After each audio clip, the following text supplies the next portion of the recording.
We have to change from doubter to believer. Good morning from DTBTV. This is player ratings for the match last night against Brighton. Now, obviously, it's not very nice doing player ratings when we lose, but it's something that has to be done. I can't just do it every time we win, although a lot of our fan base needs us to win every single game for them to function. But some of us are too long in the tooth and understand that football is not normal at the moment. It's the most weirdest football season I've ever seen in my life. It's just nobody can string a run together bar Man City, but Man City literally, I mean, it's hard to describe what they are. They're just a freak football club. They really are a freak football club. I mean, we've had I just knew that would happen. We've had like coronavirus positives and everything this year. They seem to have positives and get games called off. I agree with what Sean McAllister put this morning. You know, little things like we just don't have any luck at the moment. The performance yesterday wasn't good. Morning, Paul. But it's not for a lack of trying. And it's horrible when you run a fan group and I run Datas to Believers. And it's like I'm watching the Liverpool game, and obviously I'm getting frustrated like any other Liverpool fan. But I kind of get a little bit stressed, a little bit sad as well, because I think to myself, oh great, the group's going to be an absolute load of shit tonight. And it shouldn't be like that. You've got to learn to accept defeat the same way as you accept Klopp being a genius when we win. I mean, it's just it's like everybody right, listen, there's an opinion, right? You can say Liverpool were poor yesterday, every player wasn't good enough, that's totally different. But then there's stuff like Klopp doesn't know what he's doing, what's he doing playing that person, what's he doing that You're talking about one of the greatest managers in Liverpool history. It's easy in hindsight to say Henderson should have played centre midfield, because we've lost, you can say that. But if we'd have won 2-0 yesterday, would you have said, well, he did the right thing playing Henderson at the back because it calmed the defence, his passing was good. And you have to again go to the fact that these are not normal situations, they're not normal circumstances, right? It's just you've got to understand that Klopp's job is to make sure that we're not only ready for the game last night, but we're also ready for Sunday. Now, look at it like this. Say we beat Brighton last night and we went and drew against Man City. Say we drew with Brighton last night and we go and draw with Man City on Sunday. Would you say that was a bad week for the season? Would you say that? Man City have dropped 2 points because we've took 2 off them. We've got a point in the week and a point on the Sunday. Difference is we lost yesterday. If we go and beat Man City on Sunday, we get 3 points. So we've got more than that if we had 2 draws. It's a long season and you don't know what's around the corner. Coronavirus is everywhere. It's everywhere. What if Raheem Sterling or their best defender goes and gets it in the next couple of weeks? I don't want him to. Well, I probably do actually. But what I'm trying to say to you is, this season is not flipping normal. I'm going to try and stop swearing as well now because I need to start becoming more professional. But it's difficult. It's difficult when I get stressed because I want Liverpool to win as much as anyone, just as much as you do, but I can't. It's weird. I've always said this. I react different when we lose. I just go, okay, I'm ready for everyone to hammer me on Facebook. I'm ready. That's why you see me post quite a lot when we lose. I post more when we lose than I do when we win. Because I don't need to say anything when we win. Because everybody knows we've won. Everyone knows we're a world-class side. Everybody knows Klopp's an absolute legend. You don't need to say no. It's when you lose you understand that your role as a supporter becomes even bigger. I mean, I work in Kirby. I work with 70% Evertonians. And they'll be absolutely laughing when I go back to work. They'll be saying, you got beat, we beat flipping, who did they beat last night? Leicester, no not Leicester, who did they play last night, Everton? My mind's just gone totally blank. Leeds. Yeah, we beat Leeds, but Leeds last week turned over, who was it they beat last week? Chelsea, flipping, I can't tell, it's an early morning video. Anyway, Leeds have had some stunning results this week, in the last couple of weeks, beating, this team and that team. And this is what I keep trying to say. This season's freaky. It is totally freaky. It's like someone wins 3 games, then they go and lose a shocker. Then they win 2 games and lose a shocker. You know, you think it's a coincidence how we went unbeaten at Anfield for 68 games and yet the fans are gone now, we've lost 2 and drawn how many? We are the 12th man at Anfield. Every other football ground isn't Anfield. So don't start saying, oh, well, everyone's lost their fans. Yeah, everyone has lost their fans, but not our fans. Our fans are totally different. Liverpool, yesterday when that... How many teams, right? How many teams when they lose a goal do what Liverpool fans do? Every time that ball strikes the opposition, well, our goal, every time that hits the back of the net of our goal, wherever our goal is, or whether it's the Kop end or the Annie Road end, straight away the Kop just goes, come on! And it's like this, we've got your back attitude of the players know that we're behind them. Even if we lose a goal, we start cheering. Even if, you know, we're a unique set of fans. We're the only fans in the world that applaud an opposition goalkeeper when they're coming towards the Kop. We're special, and with that comes a responsibility as a supporter. Yes, we wanted to win yesterday. Yes, we played poor. I've read comments today on the group saying that they wasn't trying. Get stuffed. They were trying to break down a stubborn Brighton side, but Brighton wasn't part of parking the bus. They only went a little bit defensive when they went 1-0 up. That's understandable. Brighton were having a go. Parking the bus is where the team nicks a 1-0 win and don't have a shot on target.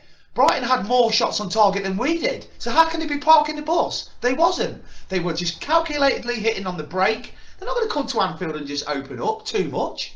They just strategically, their goal was jammy. The goal was a complete fluke, and it's just the way things are going for us at the moment. We're not getting any luck, right?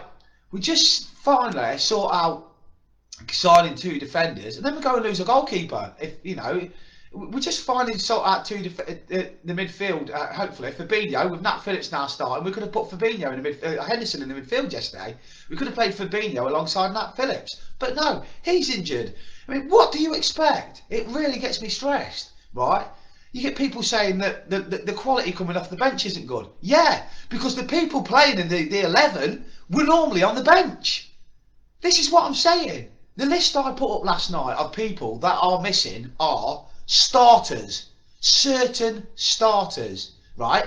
So if Mane played yesterday, you'd had Shaqiri on the bench, right? You know, if we had Van Dijk and Matip, you'd have had Fabinho and Henderson in midfield, and then you'd have possibly had Wijnaldum or Thiago on the bench, or James Milner.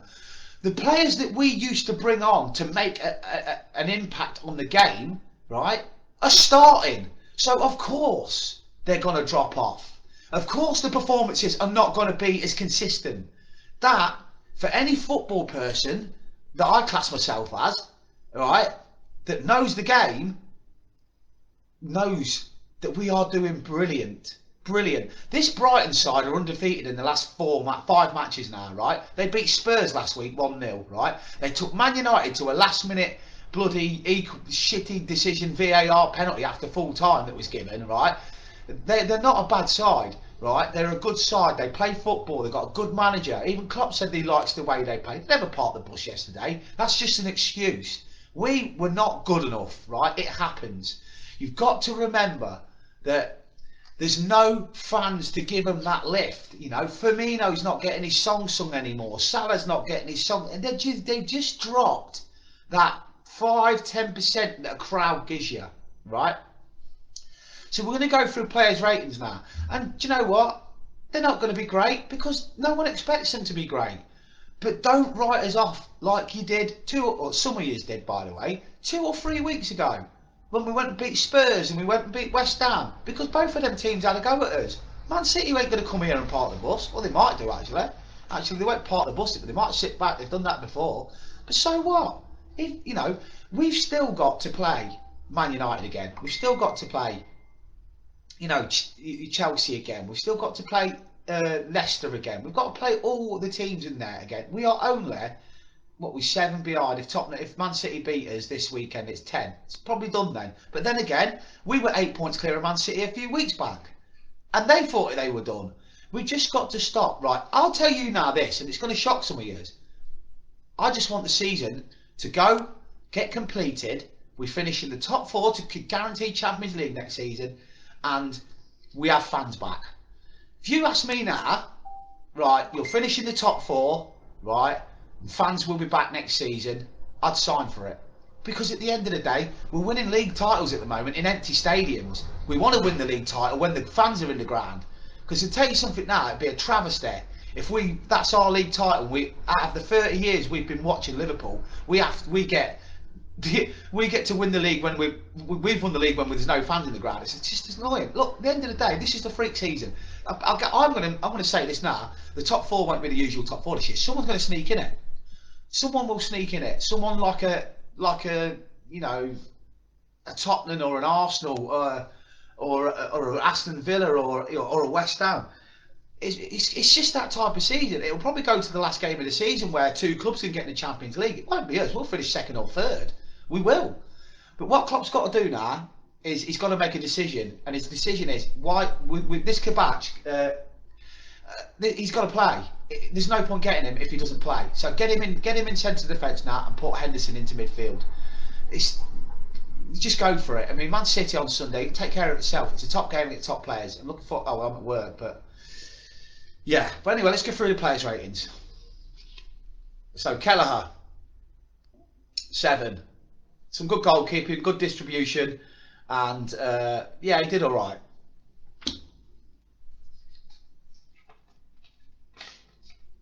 Right back, Trent put a good cross in for Salah, who should have scored.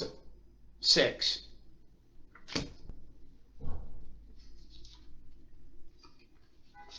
Henderson, can never fault him. Great on the ball, great passing, just too deep. 6. In fact, 7 for Henderson. Actually, 7 because he was one of our best players. 7 for Hendo. Don't want to be too harsh. Nat Phillips, fantastic again. Unlucky with the swipe that he did for the goal, but that's just our luck at the moment. 7. Good heading as well. Robertson, he's been poor the last few weeks. 6. He's just cutting in. He's just passing it to Wijnaldum more than he's crossing, and his crossing's not even beating the first man. His corners are not beating the first man. He's just out of form. 6.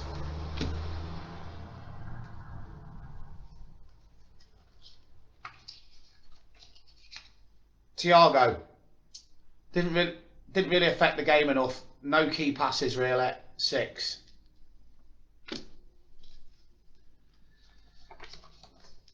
James Milner played too many games. I think you need to sort of put him in for like a couple of games every 2 weeks. Not too many. Not very good yesterday. Putting the effort in. You can never fault him for effort. Can't fault any of our players for effort. But 6. Next one, Gini Wijnaldum, out-muscled in defence, in midfield a few times by Bissouma. Too much actually. He was bullied off the ball yesterday. Poor performance. 6. I said this last night in my live video. Shaqiri, this is what he does all the time. He plays well. You then say, "Go on, then Shaqiri, take that shirt, keep it yours," and he's always crap in game 2. Always. Every time he comes up, he starts a consecutive run of games. He's never ever consistent. Will be sold in the summer. 6. Mo Salah spent too much time hugging the touchline. It annoyed me towards the end of the game. You're not going to score goals that far out wide. Get in the box more. And he was wasteful with some of his finishing. 6. I actually thought Bobby was back, but yesterday he was really poor. Just not in the game, and that's why after his shot that just didn't even hit the target with, Klopp was furious and took him off. So unlucky Bobby, we love you, but 6. Substitutions. Should have started. Curtis Jones, I had him in my team. When he comes on, at least he gets forward with his passing. Didn't get too much time in the game. 6. Oxlade-Chamberlain, at least he shoots when he comes on. At least he has a strike at goal. I wish he'd have started as well. He was in my starting 11 that I had up there. And I wish now that Klopp would have gone with, like I said at the start of the video, it's hindsight. We all want to play Football Manager, don't we? So Oxlade-Chamberlain when he came on 6, but I tell you what, if he'd have started, we'd have had more shots on target. And Divock Origi, he's only here because nobody can afford to pay for anyone at the moment. Presidented times, we were one of the biggest spenders in the January transfer window. We spent £2 million. So what does that tell you? Origi got a 5. He just did not even attempt to do anything. So there you go. There's my player rating. So we're never going to be 10 man of the matches and 1 goalkeeper, or 11 man of the matches. But it's football, and as a Liverpool supporter, you deal with it. It's just as simple as that. You deal with it, and you let the Manx pipe up, and you let them pipe up, and then this week it'll be them. And it's just like Simon Jordan said on Talk Sport yesterday. He said there's been 11 different leaders of the Premier League this season. 11. So Man City are on a great run. Great. We beat them on Sunday. Their run ends. That's how quickly things can change. You just focus on the next match. Yes, we have to beat Man City on Sunday, but we had to beat Brighton last night. It's just another team put in front of us that we have to beat. Same as anyone else. Doesn't matter if you're Brighton or if you're Barcelona. If we've got to win the game, we've got to win the game, right? Answer me this question. Would you take top 4 winning the European Cup? I think that answer's already been answered. Of course you would. Because I'm telling you now, the European Cup is weak. It is weak this season. Barcelona last night had to take Granada to extra time with Messi and Griezmann and everybody up front. I had them on my bets. I couldn't believe it. They were 2-0 down at one point. Barca are gone, right? Real Madrid got knocked out by a Spanish 3rd division team. They're gone. Bayern Munich, right? They've been beat a couple of times in the Bundesliga this season. Who they really got? They had to let go of Coutinho. Thiago's with us. So, Juventus. They rely on Ronaldo. Ronaldo's the only man really that can. And what's he? You know, he's getting on a bit now. He's scoring the odd penalty and the odd header. I don't fear Juventus. So, PSG. You know, Pochettino. I'm not worried about them. They've got now Edison Cavani anymore. Neymar rolls around, and Mbappe. PSG, but PSG are always it. We've battered PSG before. So, Leipzig. Leipzig's a big game. If we beat Leipzig, we're in the quarter-final of the Champions League. It's just, and we've got Barak now. I'm gonna hate his name. I do.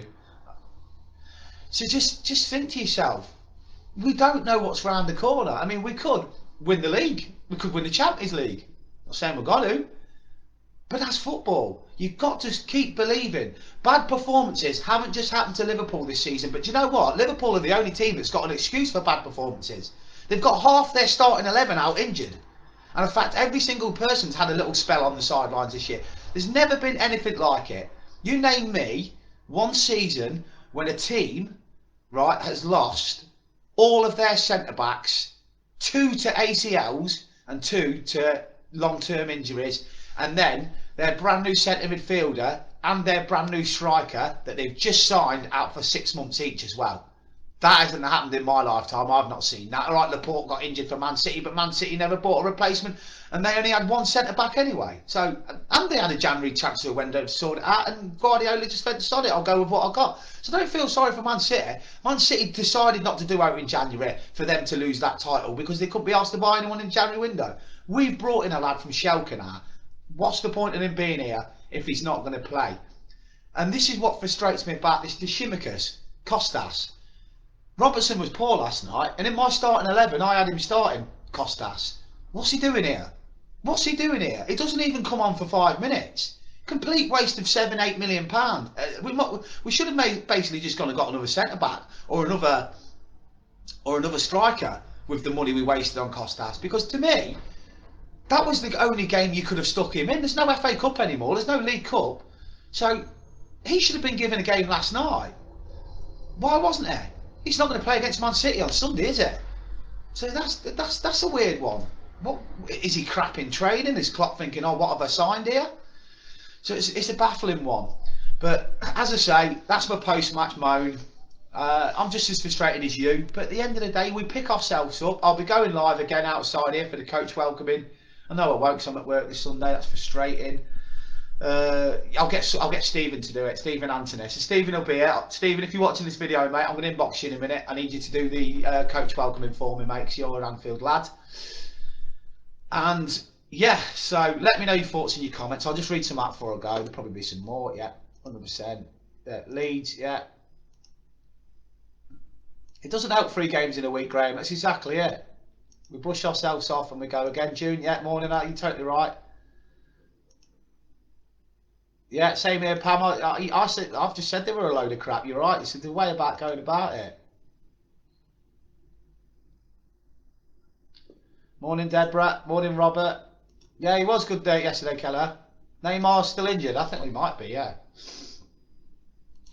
So it's a weird one, isn't it? It's a weird one. But we go again. Keep your chins up, and I will be back. I'm going to have a day off today from videos because I've only got 2 days left till I go back to work. So, yeah. So I will see you tomorrow for Manchester City's pre-match build-up. And keep your chins up, right? In a few months' time, fans will be back in the stadium. I guarantee it. The vaccination rates are so high now that by June 2021-22 seasons, even if there's no away fans, I understand that for the rest of this year. We'll get them in January next year. There'll be home fans. Keep your chins up. Life is too short. Support the Reds. Love your family. Stay safe. You'll never walk alone.